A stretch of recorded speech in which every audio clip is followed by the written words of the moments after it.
और जनाब माशाल्लाह खूबसूरत माशाल्लाह नायाब तोहफे ने माशाल्लाह दोनों सके भाई हैं और माशाल्लाह नागरा प्योर और नागरा डब्बे दे विच माशाल्लाह पहले चेक कर सकते हैं। चंगी लंबी वेल ते दूर रख के वीडियो बना के चेक करवाने का मकसद होंगे भी कि तुहानू अच्छी तरह इन्फॉर्मेशन हो और खूबसूरत चीज़ें और उम्र इन्हों की जनाब 8-8 महीने माशाल्लाह इन्हों की उम्र है।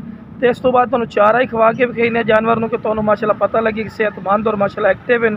तो उस तो बाद टोर फिर के भी खावे सही भी जरा चारा ही खवा दिया। तो लो भी चारा ही खवा के विखा रहे हैं कि माशाल्लाह सेहतमंद और माशाल्लाह एक्टिव हैं। तो सही भी नाल टोर से भी खाना जरा खूबसूरत माशाल्लाह एक्टिव माशाल्लाह सेहतमंद और डबल हड्डी माशाल्लाह किधे भी तुहानू हड्डी नजर नहीं आ रही माशाल्लाह गोश्त दे भरे माशाल्लाह टोरे ने। तो लो भी टोर फिर के माशाल्लाह विखा रहे हैं कि सेहतमंद और माशाल्लाह एक्टिव हैं। कोई लंगड़े लूले नहीं माशाल्लाह एक्टिव चीज़ और खूबसूरत और माशाल्लाह नायाब तोहफे इंशाल्लाह।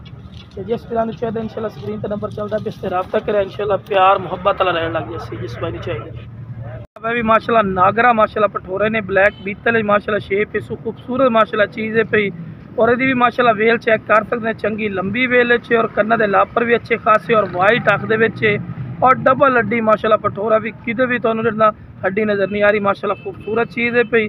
उम्र है जनाब गारंटी शुदा 7 महीने की उम्र है और माशाल्लाह A+ क्वालिटी के खूबसूरत 2023 की कुर्बानी वास्ते नंबर 1 क्वालिटी के।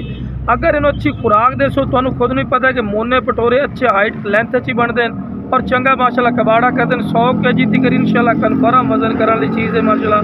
जो अगर अच्छी खुराक दी जाए तो पैर बनने को तो वीडियो बना के चेक करवानी तो सही जरा पैर खोल के ना टोर के विखाओ।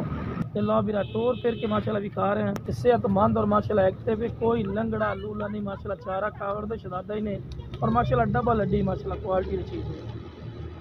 लो जनाब।